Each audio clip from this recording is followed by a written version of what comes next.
Certo, estamos gravando, então bom dia a todos.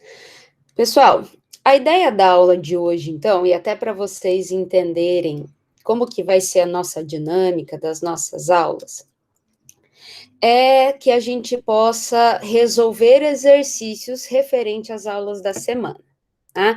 Então, na verdade, nós tivemos uma aula lá da semana 1, que foi mecanismos. Então, essas 2 semanas teve que ficar bem corrido, eu tive que colocar um conteúdo já na semana passada ali, pessoal, porque senão a gente não ia conseguir vencer todos os nossos conteúdos e distribuir todos os nossos conteúdos, considerando que a gente tem 4 semanas a menos de aula, tá? Então, teve que ficar bem corridinho aí. Então, lá na aula 1 de mecanismos de transferência de calor, tinham 3 exercícios: condução, convecção e radiação, um de cada. Né? Então, hoje eu vou passar a resposta desses exercícios, mas eu não vou resolver esses exercícios com vocês. Eu vou resolver exercícios já da aula 2, tá? Referente a balanços. Então, hoje a ideia é que a gente faça um exercício de balanço em volume de controle, e se der tempo, eu ainda vou deixar algumas dicas sobre balanço em superfícies, também, que é um exercício que eu deixei lá, tem lá na aula, inclusive, enunciado. Tá? Então, pessoal, para que a nossa aula, para que todo mundo consiga aproveitar bem a aula, o que é importante? Então, como nós vamos resolver exercícios, é importante que vocês tenham aí com vocês um caderno agora, para vocês irem anotando e irem resolvendo junto comigo. Tá? O material que eu vou produzir aqui com vocês, a solução, eu vou colocar no Moodle depois, e vocês, além disso, têm a gravação da aula. Mas mesmo assim, galera, é importante que vocês tenham um caderno e vão aí resolvendo junto, para ir acompanhando, para ir tendo dúvidas e levantando essas dúvidas, tá?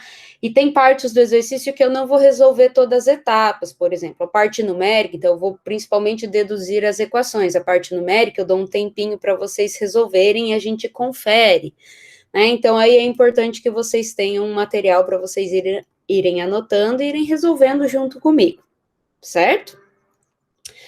Muito bem, então eu vou compartilhar com vocês aí uma tela, só um pouquinho.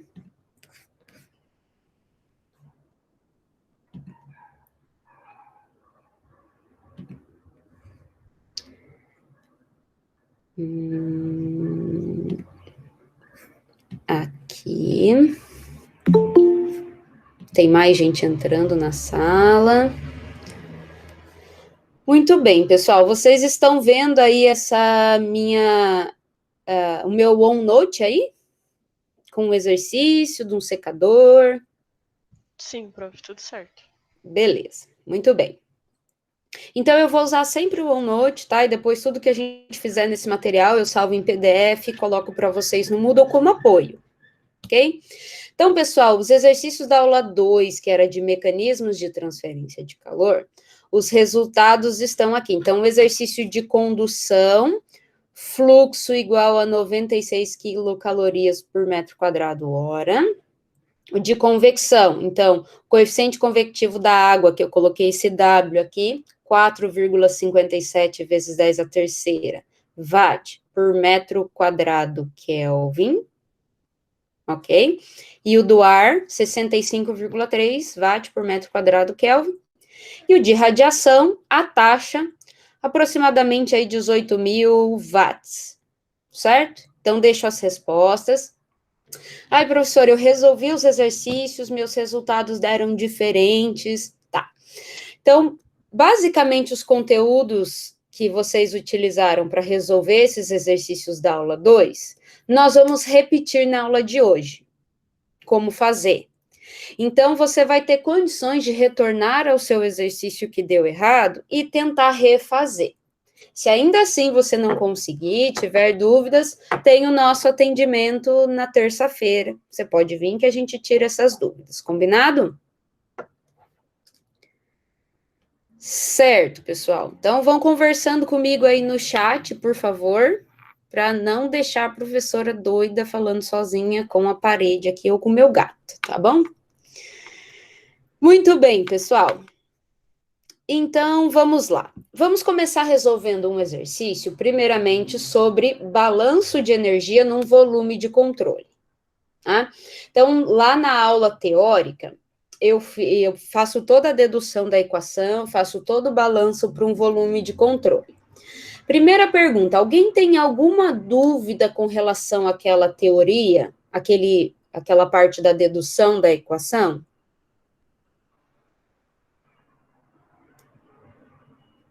Se alguém tiver alguma dúvida, é hora de perguntar. Claro que para ficar claro. Tudo certo por enquanto, prof. Tudo certo? Beleza. Então, assim, claro que vai ficar mais claro agora com o exercício que a gente vai resolver para a gente saber como aplica, né? E nós vamos entender melhor também a aula teórica com a resolução do exercício. Mas, se vocês tiverem dúvida quanto à teoria, também podem perguntar, tá bem? Então, vamos lá. Esse é um exercício bem legal, pessoal. E a minha dica de cara para esse exercício é que se entenda muito bem o enunciado. Então, daqui para frente, pessoal, a interpretação dos nossos enunciados são basicamente metade do exercício. Tá? Então, é muito importante que a gente saiba colher as informações. Tá? Então, vamos lá. Desculpa aí que tá meio ruinzinha, tá? Eu não achei esse exercício atualizado. Aí, não, o livro que... É um exercício do Incrópera, mas eu acho que ele é da 6ª edição. E aí, eu tenho essa 6ª edição, mas na biblioteca não tem. Então, por isso que tá meio velhinho aí o print que eu tirei do exercício, mas a gente consegue enxergar, tá?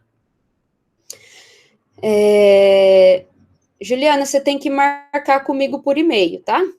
Se você precisar tirar dúvidas em outro horário, manda um e-mail que a gente tenta resolver por lá e encontrar um horário que eu e você possamos nos reunir. Muito bem. Um secador de cabelos pode ser idealizado como um duto circular, através do qual um pequeno ventilador sopra ar ambiente e dentro do qual o ar é aquecido ao escoar sobre uma resistência elétrica na forma de um fio helicoidal. Então, olha só, a gente tem aqui, né, o nosso duto, que tem um diâmetro D. Deixa eu só ver se minha caneta aqui... Senão eu vou ligar no cabo. Peraí, só um pouquinho, pessoal. Só um pouquinho que eu vou ligar no cabo aqui a minha mesa digitalizadora, porque tá muito lento.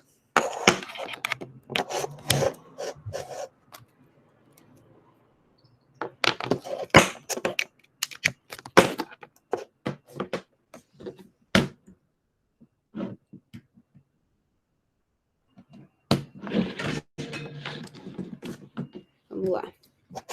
Agora sim. Então, a gente tem o nosso duto, então tem aqui a resistência elétrica, né, aqui, e essa resistência tem uma determinada potência, tá? Eu tenho o ventilador, que vai fazer com que o ar entre nessa direção, esse ar vai entrar com uma determinada vazão volumétrica e numa temperatura de entrada, certo? Então, o ar vai passar por esse duto, vai trocar calor com essa resistência aqui, que vai fornecer energia para esse ar, e vai sair com uma determinada temperatura de saída, com uma velocidade, certo?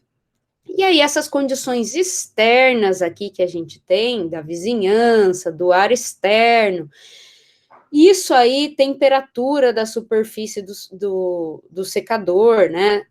Isso a gente vai usar na letra B, então ainda eu não vou citar aqui com vocês, tá?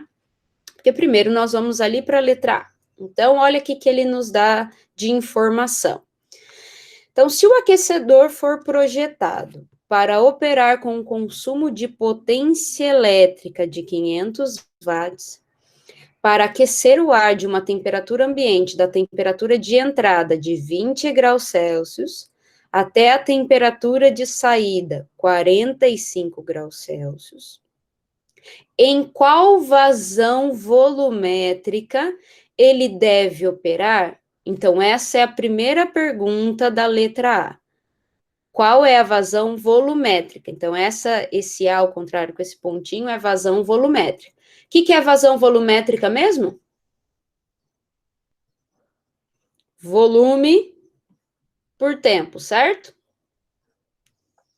Então, vamos continuar a leitura aqui. Essa foi a primeira pergunta. A gente não tem, vai ter que encontrar. A perda de calor do seu revestimento externo para o ar ambiente, para a vizinhança, pode ser desprezada. Então, o que ele está dizendo aqui? O que significa isso, pessoal? Então, ó, como eu tenho o ar, essa resistência transferindo calor para esse ar e aquecendo, então ele vai aquecer essa superfície aqui do secador, certo? E como aqui externamente ao secador eu tenho o ar provavelmente com uma temperatura menor do que a superfície do ventilador, do secador, então eu teria uma perda de calor aqui nessa direção. Ainda não vamos falar de mecanismo, certo? O que ele está dizendo é que na letra A é para a gente desconsiderar esta perda de calor dessa superfície para o meio externo. Isso vale para a letra A, tá bom? Vamos continuar. Se o duto tiver um diâmetro de 70 milímetros, vamos sublinhar aqui, qual é a velocidade na saída? Então, ele está pedindo também qual é a velocidade na saída. Velocidade, a gente sabe que é comprimento por tempo, né? Vamos por dimensões aí. Ele traz mais algumas informações. A densidade do ar e o calor específico do ar podem ser aproximados, então a massa específica está aqui. E o calor específico CP está aqui, com a sua respectiva unidade. Então, com base em todas essas informações, como que a gente vai começar a resolver esse problema? Primeiro, pessoal, olhando para o nosso problema, o nosso volume de controle é o próprio secador, né? Então, vou colocar numa corzinha diferente aqui, ó. O secador é o nosso voluminho de controle. Então, é aqui que a gente vai ter que resolver, porque ele quer saber qual é a vazão que o ar entra e qual a velocidade que o ar sai, certo? Então, eu tenho escoamento de matéria através desse volume de controle que a gente definiu em verde ali.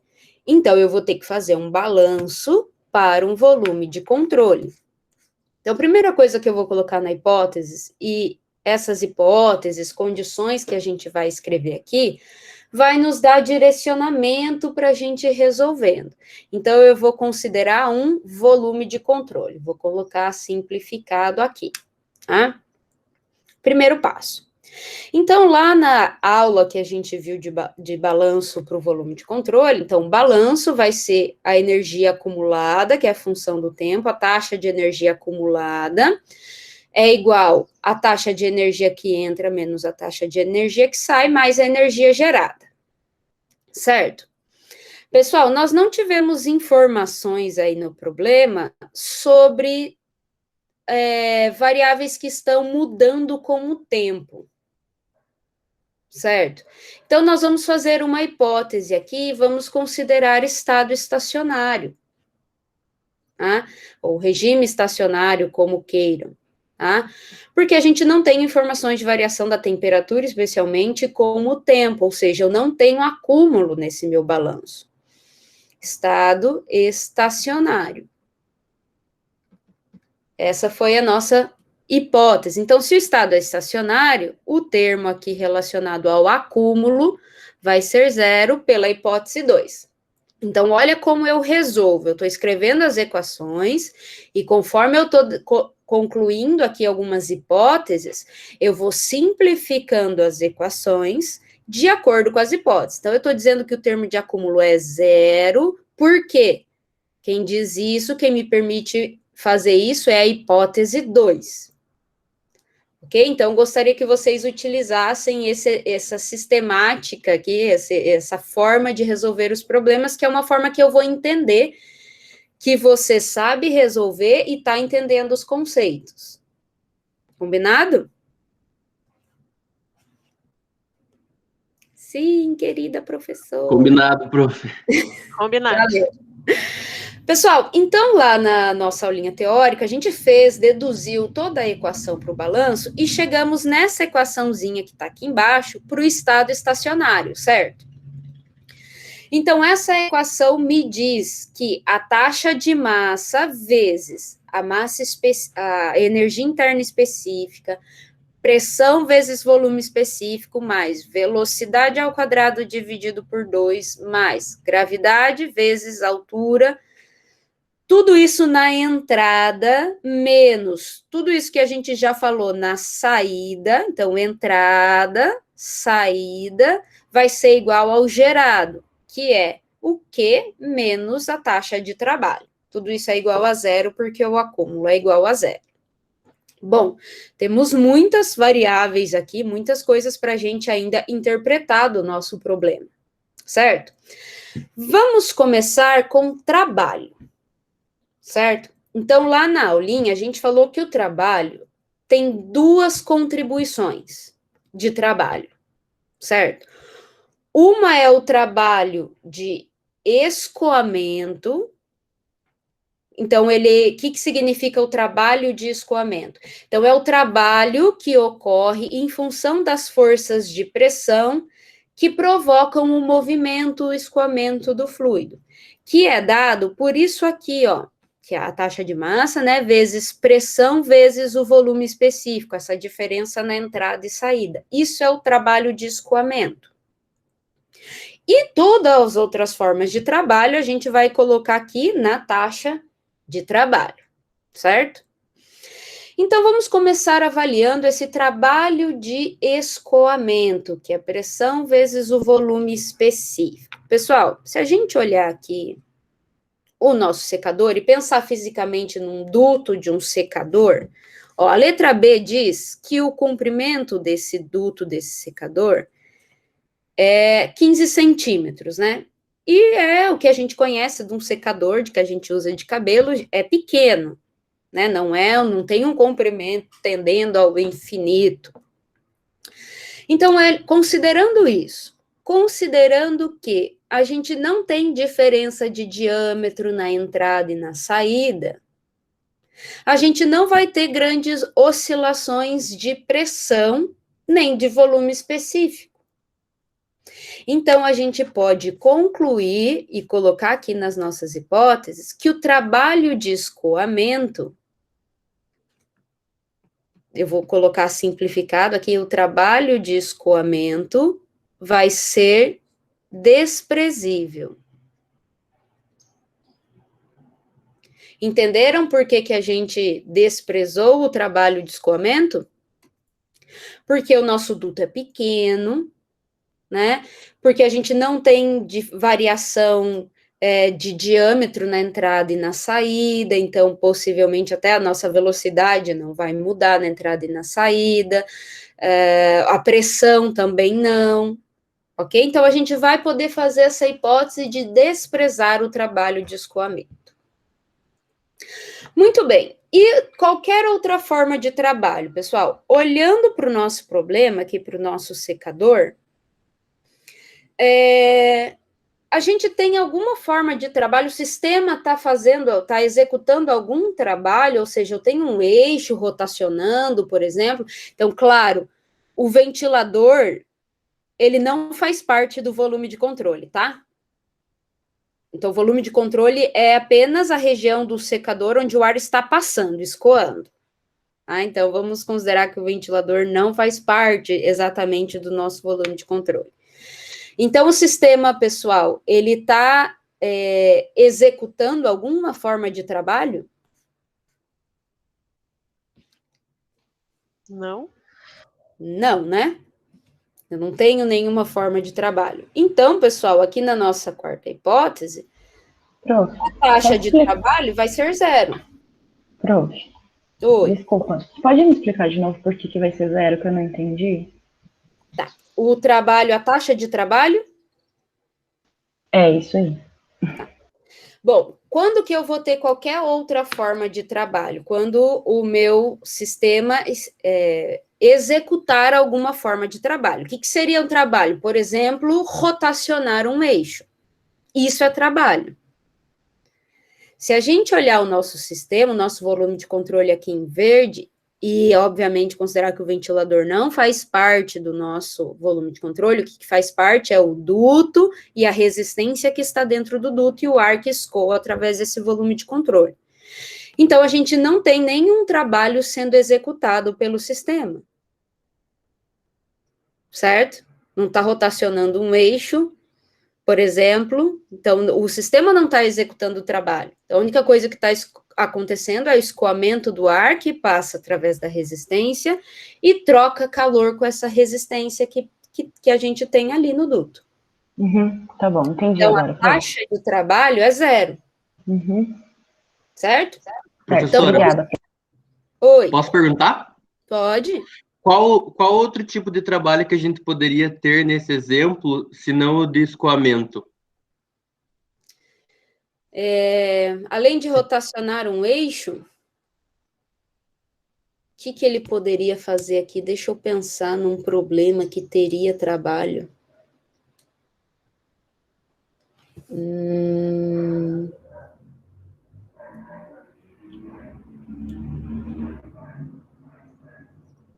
Olha, não consigo pensar num problema que teria o trabalho não nulo, com transferência de calor, né?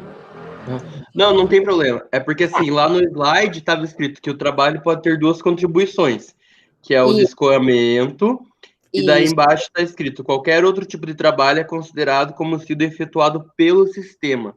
É exatamente isso que eu disse.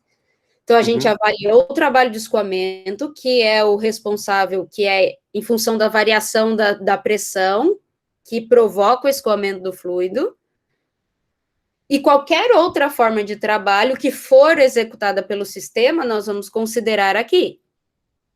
O único exemplo que eu consigo pensar é num eixo rotacionando agora. Tá bom, obrigado, prof. Tá? Então, obrigado. Se tiver qualquer outro, o sistema executando alguma coisa que a gente considere como trabalho, como, por exemplo, rotacionar um jeito, a gente vai colocar essa contribuição exatamente aqui. Mas isso não está acontecendo. Não tem outra forma de trabalho. Tá? Então, se a gente colocar essas duas hipóteses aqui na nossa equação, então, o trabalho de escoamento, que é a diferença entre pressão vezes o volume específico, ele vai ser 0 pela hipótese 3, certo? E a taxa de trabalho vai ser 0, porque a gente não identificou o sistema executando nenhum trabalho. Então, vai ser 0 pela hipótese 4, certo? Deixa eu ver que eu acho que tem alguém pedindo para entrar na aula aí. Bom, passou. Vou voltar aqui. Fui eu que levantei a mão, prof. Peraí. É que eu não consigo ver vocês, tá, pessoal? Eu só consigo ver o chat. Então, diga. Eu fiquei com uma dúvida. Pensando no trabalho, quando o sistema realiza alguma forma de trabalho. Sim. Se for uma agitação, sem ser por paz, por exemplo, que aí seria rotacional. É trabalho também? Sim, podemos considerar como trabalho. Se a gente tiver energia que esse sistema gasta para executar essa agitação, a gente vai considerar no trabalho. Entendi, obrigada. Ok? Beleza, é um bom exemplo. Certo, pessoal. Então, já analisamos o trabalho. Então, agora, o que a gente sobrou aqui na nossa equação? Energia interna específica. Pessoal, só lembrando, né, energia interna específica é a energia interna dividido pela massa. Então, aqui a gente colocou a energia interna específica, o minúsculo, porque a massa já está multiplicando aqui fora, tá? Então, a gente já vai falar um pouquinho mais sobre a energia interna. Então, nós temos energia interna, energia cinética, aqui, função da velocidade, e energia potencial. Vamos avaliar a diferença de energia potencial. Então, o que a gente tem que avaliar é a diferença entre a entrada e a saída, tá? Se a gente olhar o nosso desenho aqui, pessoal, Vocês acham que a gente tem diferença de energia potencial entre a entrada e a saída? Não, Por quê? porque não tem diferença de altura da entrada para a saída. Exatamente, certo? Então, a nossa diferença ali de energia potencial, a energia potencial também é nula, ok? Então, vamos colocar como hipótese 5, energia potencial também vai ser zero. A diferença de energia potencial, vamos colocar um delta aqui, delta EP de energia potencial vai ser zero. Então, vamos vir aqui, vamos zerar a energia potencial. Zero, devido à hipótese 5. Então, estou fazendo bem devagar com todos os detalhes para ficar bem claro, tá, pessoal? E energia cinética? Voltei aqui para o desenho. Energia cinética na entrada e na saída, o que vocês acham? Então, basicamente, eu teria que ter diferença na velocidade, né? Na entrada e na saída. Mas aí vai contar. Mas aí, se não está contando o ventilador, provavelmente não teria, né? Não, o ventilador provoca o movimento. O ar está escorrendo sobre o duto. O ar entra e o ar sai, porque senão eu não poderia considerar um volume de controle. A energia cinética na entrada não seria maior que na saída, então, prof? Por quê? Não sei, eu penso porque está forçando a entrada do ar. Mas esse ar está escoando, esse mesmo ar vai sair. A gente tem um duto de 15 centímetros de comprimento. A gente não tem diferença de diâmetro na entrada e na saída. O diâmetro na entrada e na saída é exatamente o mesmo. O mesmo. Então, será que a gente vai ter diferença de velocidade na entrada e na saída? Provavelmente não. A gente não tem acúmulo, galera. A gente não tem acúmulo. Então, se a energia não está sendo acumulada, a matéria carrega consigo através da sua energia. Essa energia está passando. Então, toda a matéria que entra, o ar que entra, vai sair na mesma velocidade. Ok? Então, ó, o que me ajuda a avaliar isso? Principalmente a diferença de diâmetro entre a entrada e a saída, certo? Se eu tivesse diferença de diâmetro, com certeza eu teria diferença na velocidade, tá? O tamanho do duto também, que é pequeno, né? E a hipótese que a gente fez de estado estacionário, de não ter acúmulo. Então, pensar sempre que a matéria carrega consigo a sua energia. Diga. Quem perguntou? Ficou claro? Ficou, prof, obrigado. Muito bem, então eu vou zerar aqui a nossa diferença de energia cinética entre entrada e saída. Vou colocar aqui na hipótese 6 do ladinho, então a diferença de energia cinética também é nula, certo? Então, pela hipótese 6, a diferença de energia cinética é nula. Professora, não vai sobrar nada na nossa equação. Sobrou aqui a energia interna, vezes a taxa de massa.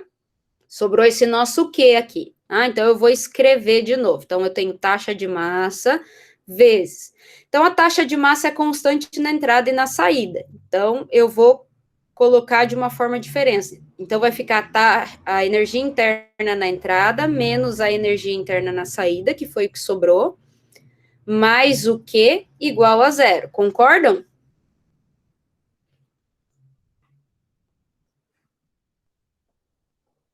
Que foi isso que sobrou? Sim, prof. Beleza.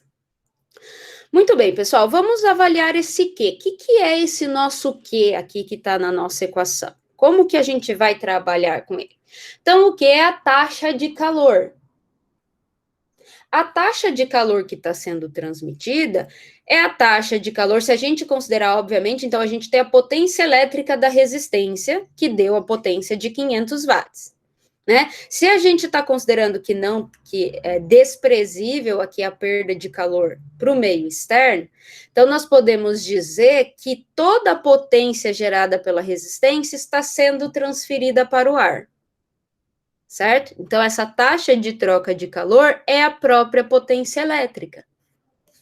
Então esse nosso Q aqui é a potência elétrica, certo? E energia interna, pessoal? O que é energia interna? Alguém levantou a mão? Eu ouvi um barulhinho? Não dá para ver quando a gente levanta a mão, prof?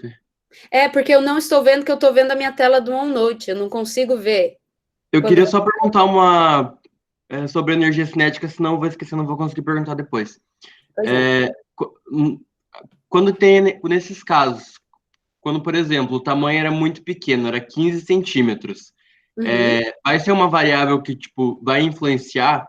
Por exemplo, se fosse muito maior, talvez a gente iria ou não considerar a energia cinética?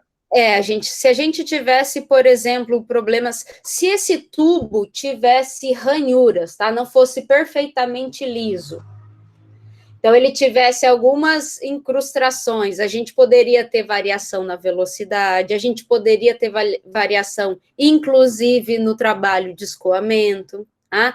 Se o diâmetro da entrada e da saída eles são menores, então o tubo começa mais largo e vai diminuindo o seu diâmetro. Eu vou ter diferença na velocidade, tá? Se eu tiver acúmulo, eu posso ter diferença na velocidade. Então, todas essas condições possivelmente vai me dar uma diferença de velocidade. São casos que eu teria diferença de velocidade.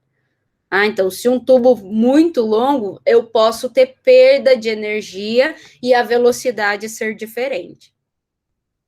Obrigado. Então, a gente está considerando que a gente não está perdendo energia também para o meio externo, né? Vamos lembrar disso. Ok? Ok, obrigado.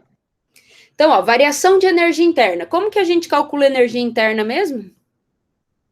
Lembram lá de termo? Calor menos trabalho. Certo? Abrindo calor menos trabalho. Massa. Vezes calor específico vezes ΔT? Exatamente. CV vezes ΔT. Certo? Então, eu tenho uma diferença de altura, ou seja, eu posso expressar essa minha energia interna específica. Então, se eu dividir pela massa para eu obter a minha energia interna específica, eu vou cortar massa com massa, vai sobrar CV ΔT, certo? Para minha energia interna específica. Pessoal, outra hipótese que a gente não fez, eu vou colocar aqui no cantinho, que é muito importante agora, são nós considerarmos as propriedades físicas constantes, certo? Pressão é constante, o ρ é constante, certo? Então, eu não estou considerando variações de propriedades em função dessa troca e variação de temperatura, certo? Então, considerando que essas propriedades físicas são constantes. Até porque a temperatura, a gente não está trabalhando com temperaturas tão elevadas, né? A temperatura ali que ele dá é 20 graus Celsius, 45 graus Celsius na saída, né? Então, a gente pode fazer essa aproximação de que as propriedades físicas são constantes. Então, pessoal, se as propriedades físicas são constantes, esse CV aqui, ó, a gente pode considerar que ele é igual ao CP, certo? Que é o que o problema nos deu. O problema nos deu o calor específico, a pressão constante, certo? Então, em função das propriedades físicas serem constantes, a gente vai trocar esse CV pelo CP, pela hipótese 7, certo? Então, vai ser CP, temperatura na entrada, menos a temperatura na saída, certo? Então, nós vamos substituir essa equação da energia interna específica aqui na nossa equação do balanço, tá? Então, taxa de massa, o CP é constante, eu já vou tirar ele aqui para fora, vai ficar temperatura na entrada menos a temperatura na saída, né? Mais a potência elétrica igual a zero, ok? Muito bem, pessoal, ninguém reparou ainda e ninguém me perguntou como, através desse balanço, eu vou conseguir obter a minha vazão volumétrica. Vamos olhar para a equação que a gente chegou. Então, nós temos a potência elétrica foi dada, as temperaturas na entrada e na saída foram dadas e o CP foi dado. A única coisa que a gente consegue calcular aqui é a taxa de massa, certo? Com a taxa de massa, a gente consegue obter a vazão volumétrica? Então, vazão volumétrica, ela é volume por tempo. E taxa de massa, eu vou colocar a dimensão aqui, comprimento ao quadrado por tempo, tá? Para a gente dar uma olhada nessa dimensão aqui. E taxa de massa, pessoal, eu vou colocar a dimensão, vai ser massa por tempo. Isso, taxa de massa é massa por tempo, certo? De que forma, então, pela equação do balanço, eu vou obter a taxa de massa, tá? Então, de que forma que eu, utilizando a taxa de massa, eu posso obter a vazão volumétrica? Ou seja, o que eu vou multiplicar aqui ou dividir aqui que relaciona massa com volume? A densidade do fluido. Exato, a massa específica. Eu vou multiplicar ou dividir? Rho é massa por volume. Então, eu tenho que fazer o que com o Rho? Dividir. Dividir por Rho. Concordam? Para a gente fazer essa análise dimensional. Então, a vazão volumétrica eu posso obter por taxa de massa dividido por Rho. O Rho foi dado pelo exercício, certo? Com a taxa de massa que eu vou calcular aqui, eu consigo calcular a minha vazão. Então, é por isso que nós estamos trabalhando com a equação do balanço, para obter a taxa de massa. Certo? Então, o que nós queremos aqui é a taxa de massa. Então, a taxa de massa vai ser menos a potência elétrica dividido por CP TE menos TS, certo? Então, vocês conseguem aí rapidinho colocar os dados numéricos, trabalhar as unidades e me passar o resultado da taxa de massa, por favor? Pode ser? Vocês querem que eu coloque os dados ali? Sim, prof. Então, tá aqui os dados. Eu até sublinhei os dados para ficar mais fácil.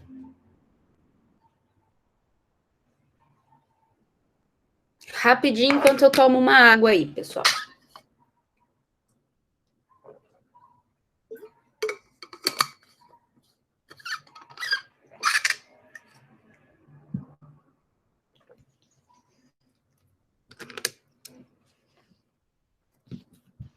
Prof, você pode abaixar um pouquinho de novo a tela para eu ver o finalzinho, que eu não consegui copiar, por favor?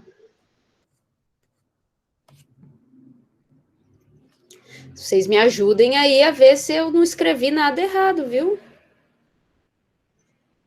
Sinal, me ajudem a conferir aí.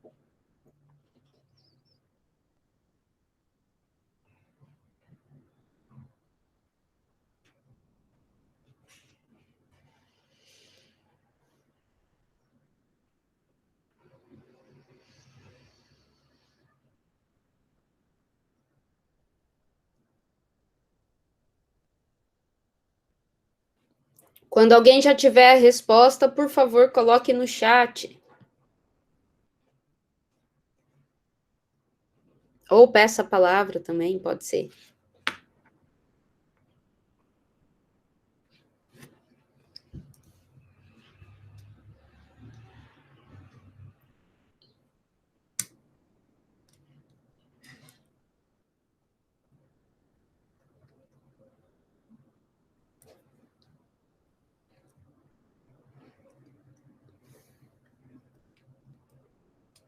Lembrem de trabalhar as unidades, tá? O que é watt mesmo?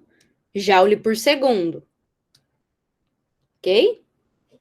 Confiram se não precisa converter nenhuma unidade, a temperatura aí.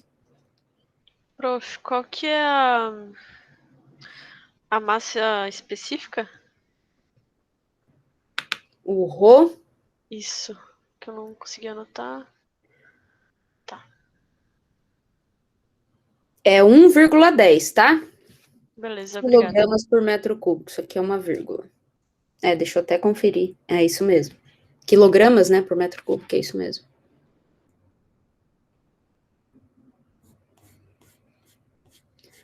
A taxa de massa, alguém já encontrou o resultado? Isso. Eu coloquei 1,99, 0,2 quilogramas por segundo. Perfeito.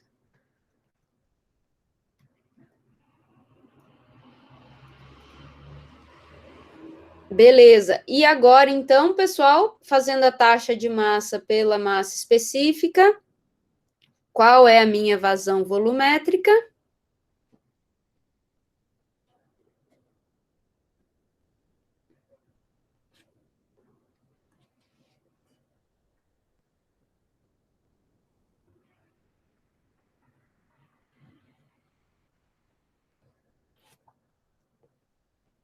Todo mundo entendeu essa análise dimensional aqui, o que a gente fez para obter a vazão volumétrica?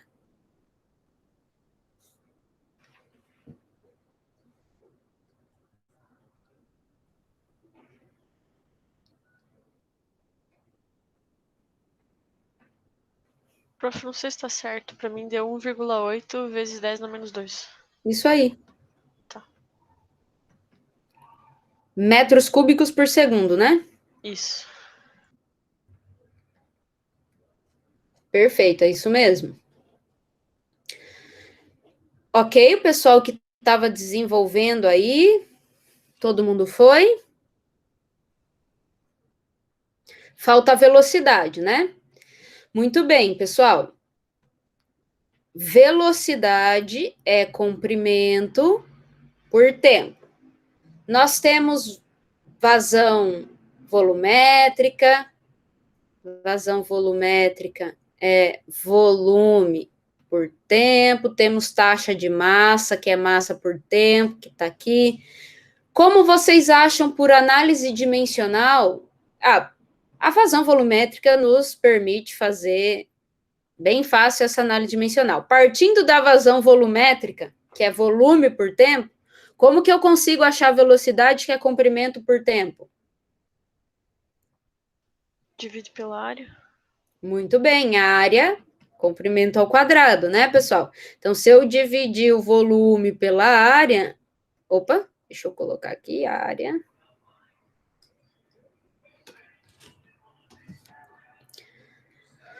Isso vai me dar velocidade. Então, pessoal, qual é a área que nós vamos utilizar aqui? Essa é uma pergunta bem importante. Então, olha, nós queremos calcular a velocidade do ar, certo? Então, a área que a gente vai usar é a área perpendicular ao escoamento do ar. Né? Porque se a gente pegar o nosso cilindro aqui deitado, a gente teria a área lateral do cilindro e esta área aqui, da base da altura, certo? Qual dessas duas áreas que a gente vai usar? A perpendicular à velocidade do ar. Olha a direção do ar aqui. Tá aqui. Qual que é a área perpendicular? Essa área aqui da base. Certo? Então, como que eu calculo essa área?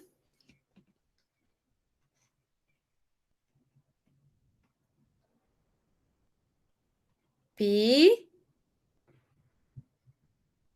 R ao quadrado. Certo? E a área lateral do cilindro é πdl. Certo? Mas essa Neste momento, nós não vamos usar, nós queremos a área perpendicular à velocidade, ao vetor velocidade. Ok? Então, com isso, a área aqui é πr ao quadrado, né? Então, é só calcular aí a velocidade. Alguém tem esse resultado, por favor? Então, eu coloquei r ao quadrado, tem que dividir o diâmetro por 2, cuidado com isso.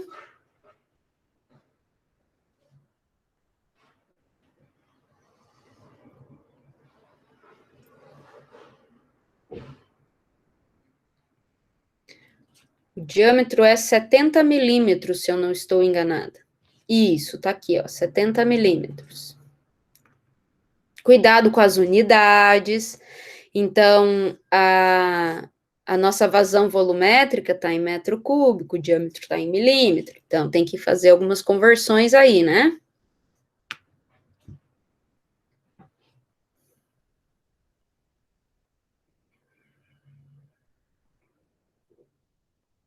Alguém já tem o resultado?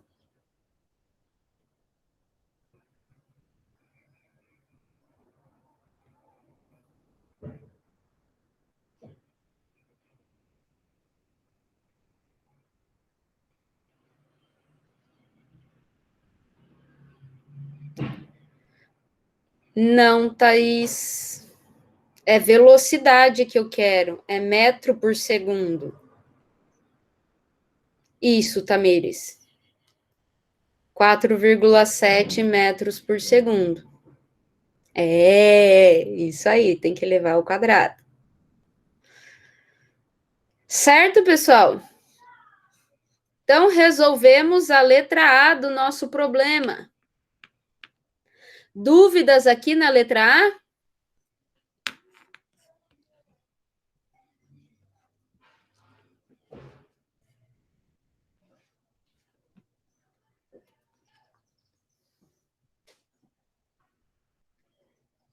Certo, então vamos partir para a letra B.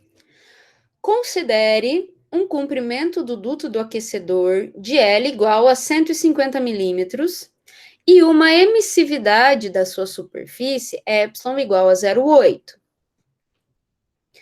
Se o coeficiente associado à transferência de calor por convecção natural do revestimento externo para o ar ambiente for H igual a 4 watts por metro quadrado Kelvin, já anotem esses dados aí, e a temperatura do ar e da vizinhança for T infinito igual a 20 graus Celsius, confirme que a perda de calor pelo revestimento externo é de fato desprezível.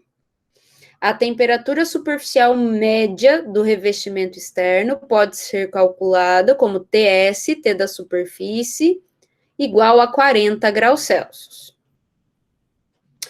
Muito bem, pessoal. Olha só, o que ele quer que a gente calcule? Então, agora, onde eu tinha feito esse risco vermelho na letra A, vamos voltar a olhar para cá. Então, o que ele quer? Ele quer que essa taxa de perda de calor aqui, que eu estou colocando na forma de fluxo, porque fluxo é vetorial, tem direção, ele quer saber se esse fluxo e essa taxa, especialmente na forma de taxa que ele perguntou, se é mesmo desprezível. Então, para dizer se é desprezível, eu tenho que fazer uma comparação com alguém. Com quem eu vou comparar essa taxa? Com a taxa que está sendo transferida de energia para o ar, que é a minha potência elétrica. Então, eu vou ter que calcular toda essa taxa de perda de calor aqui total e comparar com a potência elétrica. Muito bem. Para isso, nós precisamos avaliar de que forma essa superfície externa aqui do secador está perdendo calor. Bom, o problema me deu a temperatura da vizinhança e a emissividade da superfície, me deu o coeficiente convectivo de convecção natural, a temperatura do ar e a temperatura da superfície.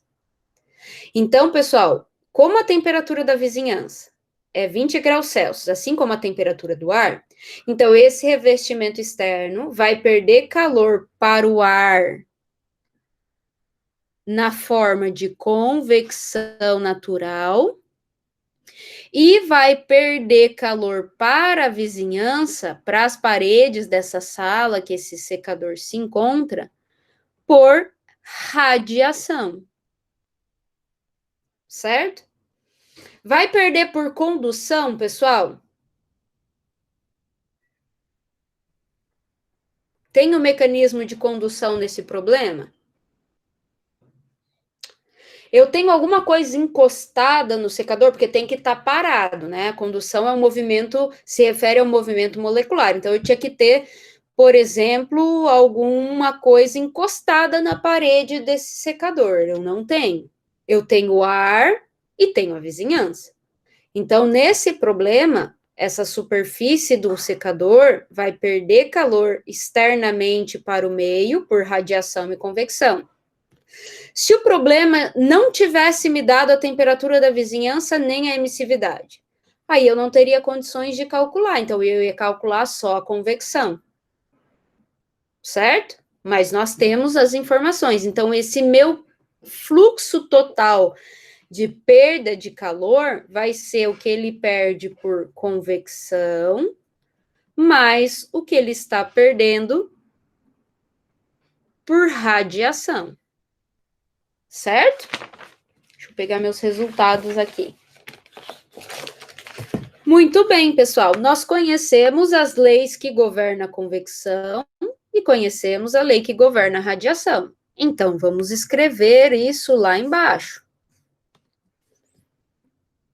Então, a letra B, nós queremos calcular a taxa de perda de calor, que vai ser o que perde por convecção, mais o que perde por radiação. Certo?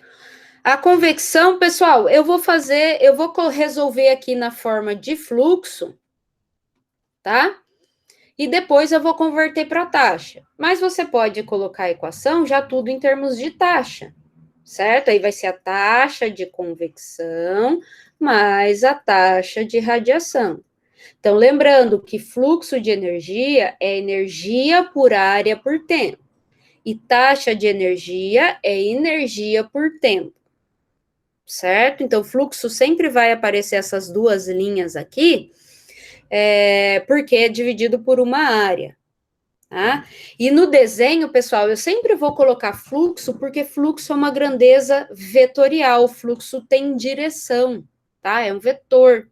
Então, no desenho, sempre eu vou colocar a direção do fluxo. Depois a gente converte esse fluxo para a taxa. Certo?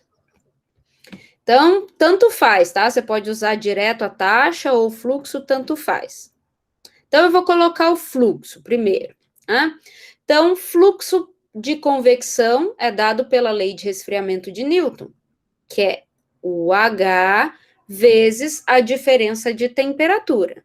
Qual é a diferença de temperatura agora que a gente vai avaliar? É da superfície com o ar externo. Não é mais a temperatura de entrada e de saída. É a da superfície, é aquilo que está perdendo na superfície para o ar, certo? Então, vai ser a temperatura da superfície menos o meu T infinito, que é o ar. E a radiação vai ser a emissividade da superfície vezes a constante de Stefan-Boltzmann, uma diferença de temperatura. Então, a radiação ocorre pela diferença de temperatura da superfície com a vizinhança. Então, é a temperatura da superfície elevada à quarta potência, menos a temperatura da vizinhança elevado à quarta potência. Certo? Então, pessoal, um tempinho aí para vocês resolverem. Ó, depois, isso é importante, eu já vou falar antes de vocês terminarem a resolução. Então, eu encontrei fluxo, mas eu quero a taxa. Ok? Então, para eu obter a taxa, eu vou ter que pegar o fluxo e multiplicar por uma área. Pergunta: qual área vai ser essa, pessoal? É a mesma área que a gente usou no exercício anterior? Não é. Sempre que a gente falar de área, você tem que olhar a área perpendicular ao vetor, ao escoamento, ao que você está estudando. Agora, nós estamos olhando para o fluxo de perda de calor. Então, vamos voltar na nossa figura aqui. Olha a direção do meu fluxo de perda de calor, fluxo total. Então, ele é perpendicular à área lateral desse cilindro. Certo? Qual que vai ser a área lateral do cilindro? Pi dl. Ok? Então, agora sim vocês conseguem calcular com todos os dados aí, calcular as taxas e aí comparar com a potência elétrica. Lembrando qual que é o valor da constante de Stefan-Boltzmann? 5,67 vezes 10 a menos 8 watt por metro quadrado, Kelvin a quarta. Deixa eu ver se eu não coloquei errado. É isso mesmo. Uhum. Opa, minha Siri aqui quer participar.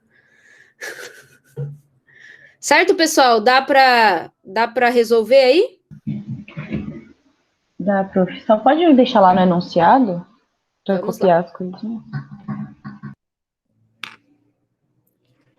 Tá aí.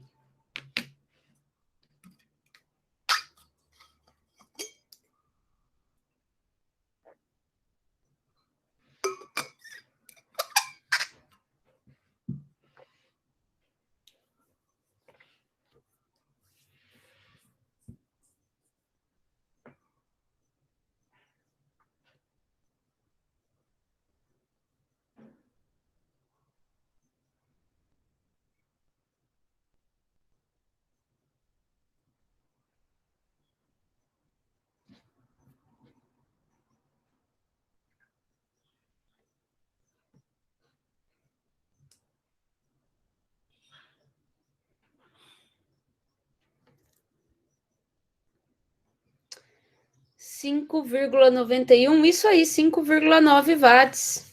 É isso mesmo. Então, vou colocar aqui o resultado. Então, essa taxa de perda de calor, 5,9 watts. Agora, pessoal, se a gente comparar 5,9 watts com a potência elétrica, que é 500 watts, vocês acham, a gente pode desprezar essa taxa de energia? Ó, a potência elétrica, ela é muito maior que a taxa de perda de energia. Então, sim, esse é um valor considerável aí que a gente pode desprezar, tá, pessoal? Porque a potência elétrica, de fato, é muito, muito maior do que essa taxa de perda de energia.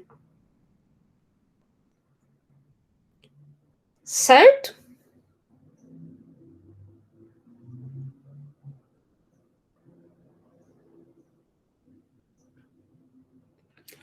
Dúvidas, pessoal? Perguntas?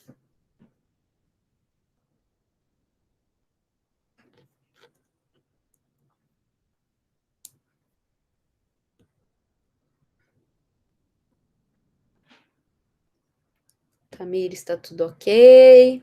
O resto do pessoal ficou entendido?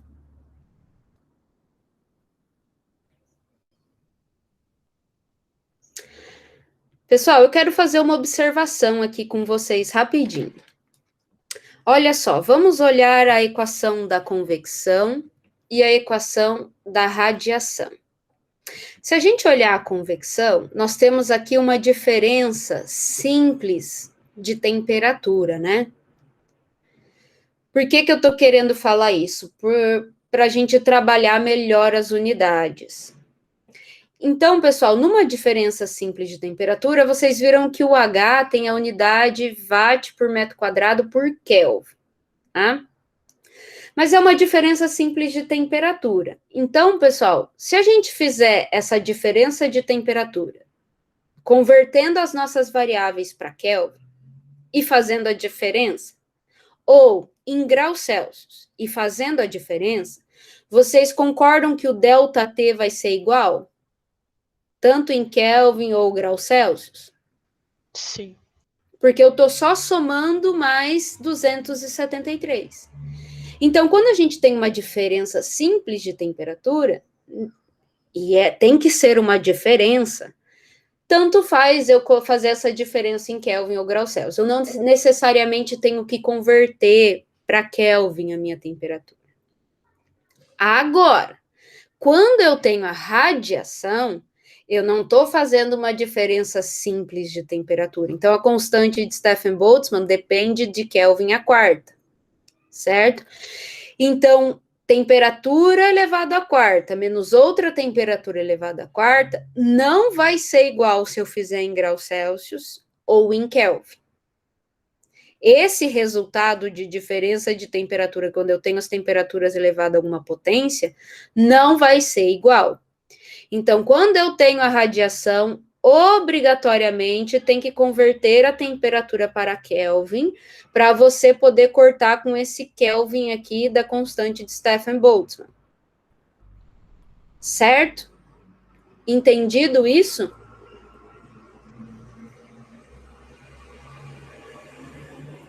Então, tem que ter um pouquinho de atenção, tá bom? Quando trabalhar com essas duas coisas. Muito bem.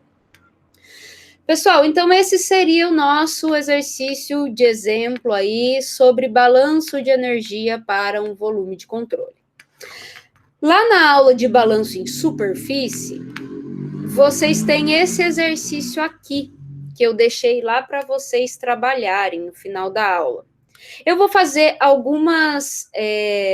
alguns comentários para vocês conseguirem resolver esse exercício e vou passar a resposta também, tá? Só para auxiliar vocês, porque a nossa hora já está passando, certo? Então, vamos começar a interpretar.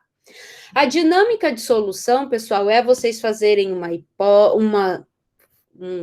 algumas linhas de hipóteses que vocês estão considerando, exatamente como a gente fez. O que vai mudar é o tipo de balanço, tá? Desculpem que acabei de ver que tem uns erros de português aí no enunciado que eu coloquei aqui, tá?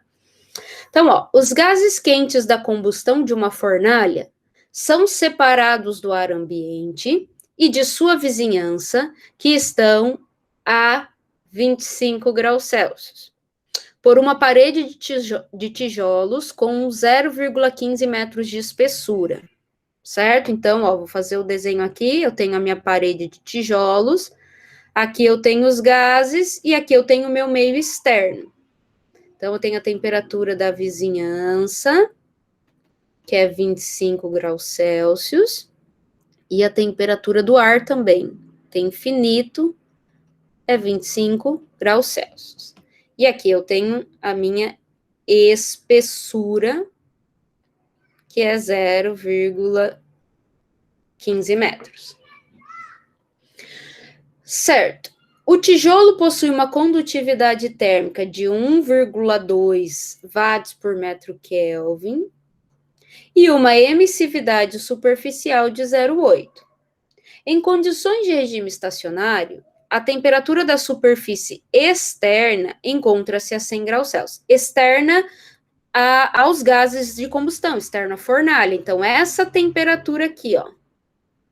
Eu vou chamar essa temperatura de T1 e essa temperatura de T2. T2 é 100 graus Celsius. A transferência de calor natural para o ar adjacente à superfície é caracterizada por um coeficiente de convecção de 20 watts por metro quadrado Kelvin. Qual é a temperatura da superfície interna de tijolos? É esse T1 aqui que ele quer que a gente calcule, tá? Então, o que eu quero fazer de comentário para dar algumas dicas aí para vocês resolverem esse exercício é avaliar o que está acontecendo, tá? Então, vejam bem, aqui eu tenho uma fornalha, então eu tenho uma temperatura muito quente aqui dentro, certo? Essa temperatura, eu vou passar energia nesta direção, por convecção, por radiação, porque são gases, né? Não vou escrever isso ainda, vou escrever depois. Aí eu tenho uma parede de tijolos, certo? Ó, eu tô indo na direção da maior temperatura. Eu não sei qual é o valor, mas eu sei que uma fornalha tem uma temperatura muito grande, certo? E então, eu vou ir da maior para menor temperatura, certo? Então, aqui dentro do tijolo, pessoal, eu vou ter um fluxo nessa direção, na direção da maior para menor temperatura, por condução. Porque é um sólido, então o movimento que vai transferir energia ali vai ser o movimento molecular. Então, eu vou ter uma energia condutiva aqui. Chegando aqui na superfície onde a temperatura é T2, eu vou perder essa energia para a vizinhança por radiação,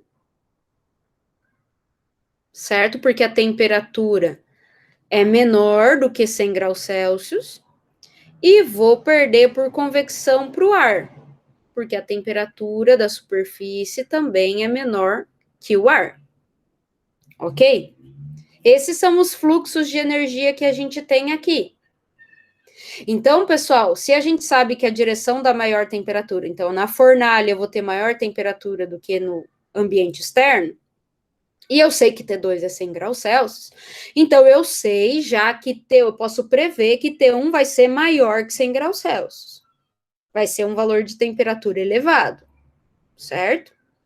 A minha pergunta é, como eu vou fazer para obter essa temperatura T1? Eu posso fazer um balanço de energia na superfície para obter o T1. Porque, ó, eu tenho várias temperaturas da superfície 2, da vizinhança, do ar, eu tenho a distância ali, a espessura do tijolo, eu tenho a emissividade, eu tenho o coeficiente convectivo, então, emissividade, coeficiente convectivo foi dado aqui do meu meio externo, tá? Então, eu posso fazer um balanço de energia na superfície. Lembrando que, escrevendo a nossa equação do balanço, então, a taxa de energia acumulada é igual à taxa de energia que entra, menos a taxa de energia que sai, mais a taxa de energia que é gerada, certo? Isso é o balanço. Uma superfície, pessoal, não contém energia, porque ela não tem um volume, ela é só uma área. Então, uma superfície não pode acumular energia. Então, o acúmulo vai ser zero, porque é um balanço na superfície. Se uma superfície só tem área, não tem volume, eu também não posso ter uma geração de energia num lugar em que eu não tenho um volume, moléculas, para ter geração de energia, certo? Então, quando a gente fala de balanço de energia na superfície, só os termos de transição, transitórios, que são funções de área, que são importantes, que é a entrada menos a saída. Então, na superfície, o balanço é a taxa que entra menos a taxa que sai, igual a zero. Ok? Outra pergunta. Em qual das duas superfícies, T1 ou T2, que eu vou fazer o meu balanço de energia? Lembrando que o que eu quero obter é T1. Quem sabe me dizer?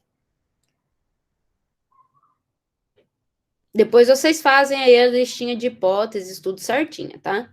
Eu só tô dando o entendimento do problema. Pessoal, se eu fizer o balanço na superfície T1, tá?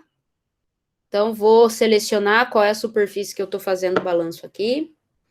Então, o que está passando de energia, o que está entrando e o que está saindo de energia em T1. Então, está entrando essa energia aqui por radiação com o ambiente, a vizinhança interna da fornalha, e por esse ar interno da fornalha por convecção. Eu tenho dados internos aqui, eu conheço o H da fornalha, a temperatura da vizinhança dentro da fornalha, eu tenho essas informações?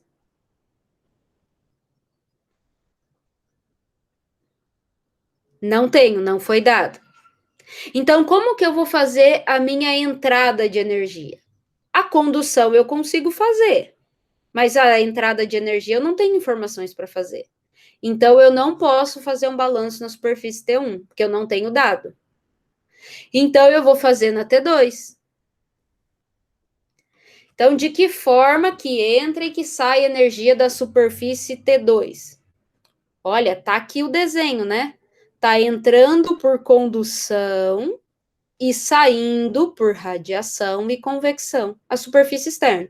Eu tenho os dados externos de radiação e convecção? Tenho, tudo foi dado, as temperaturas, a energia, a emissividade, o coeficiente convectivo. Da condução, a única coisa que me falta da condução, eu tenho a espessura, eu tenho T2, é T1. Opa, então eu consigo calcular, a nossa única variável aqui vai ser a T1, que eu não tenho. Então, o balanço correto que eu vou fazer é na superfície T2. Ok? Então, vai ser o que entra o fluxo ou a taxa, depois a gente escreve em termos de taxa, de condução, e o que sai, e o que sai é o que sai por radiação, e sai também, então, negativo, taxa ou fluxo de convecção, tudo isso igual a zero. Certo? Então, aqui é só eu colocar as equações, em termos de taxa ou de fluxo, então lembrando que a gente não tem a área, né?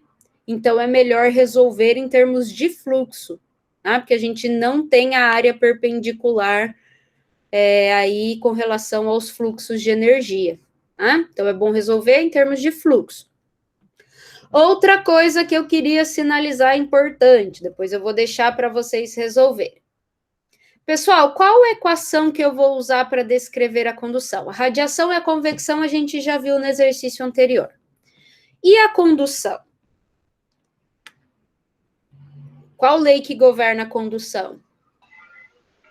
Fourier. Lei de Fourier. Fourier.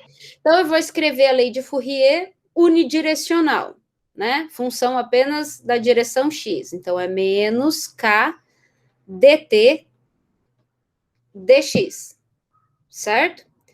Ah, professora, eu não posso já usar a equação com esse dt, pronto, menos k, T2 menos T1 sobre L? Não, não pode. E eu vou mostrar para vocês por que que não pode. Tá? Agora. Por quê, pessoal? Para vocês não terem problemas com relação ao sinal. Tá? Veja bem, tudo vai depender de onde você colocar o seu eixo coordenado. Tá bom? Então, independente, você pode chamar onde eu chamei de T1, você pode colocar T2, fazer o inverso, ou você pode colocar TI ou TE. Tudo isso vai se resolver quando você resolver a integral para tirar o dt dx. Certo? Então, ó, eu vou colocar o meu eixo coordenado aqui, ó, nessa direção. Meu x está crescente nessa direção. Então, nessa posição, eu vou dizer que é 0. E nessa posição, eu vou dizer que é L, que é o 0,15 metros. Então, eu vou colocar o meu eixo coordenado x crescente na direção positiva do fluxo de energia. Então, meu x é positivo conforme a direção do meu fluxo de calor. Isso faz com que eu já possa prever que o meu fluxo de calor tem que ser positivo. Certo? Então, como que eu tenho que fazer? O que você vai fazer aqui? Vai passar o dx para o outro lado. Vai fazer o passo a passo, tá bom? Menos k dt. Então, eu vou integrar o dx, vou integrar o dt. O x vai de 0 a L. E o dt? Ó, se eu coloquei o 0 aqui embaixo, eu vou colocar nessa mesma posição qual é a temperatura que eu coloquei ali. Eu coloquei no 0, eu escolhi resolver chamar aquela parede de T1. E no L, de T2. Então, eu vou respeitar isso na hora de resolver a minha integral. Então, no 0, eu vou colocar aqui embaixo. Vai de T1 e no L, T2. Certo? Então, a minha equação da condução Resolvendo a integral, vai ficar menos K. T2 menos T1. De 0 a L, dx, então vai ficar x, vai ficar L, né? E eu já vou passar esse L dividindo. Então, dividindo por L. Vou aplicar esse sinal. Só um minutinho, pessoal. Estão ouvindo que o interfone está tocando. Eu vou lá atender, porque eu estou sozinha em casa. Já volto. Aguenta aí. Tá bom.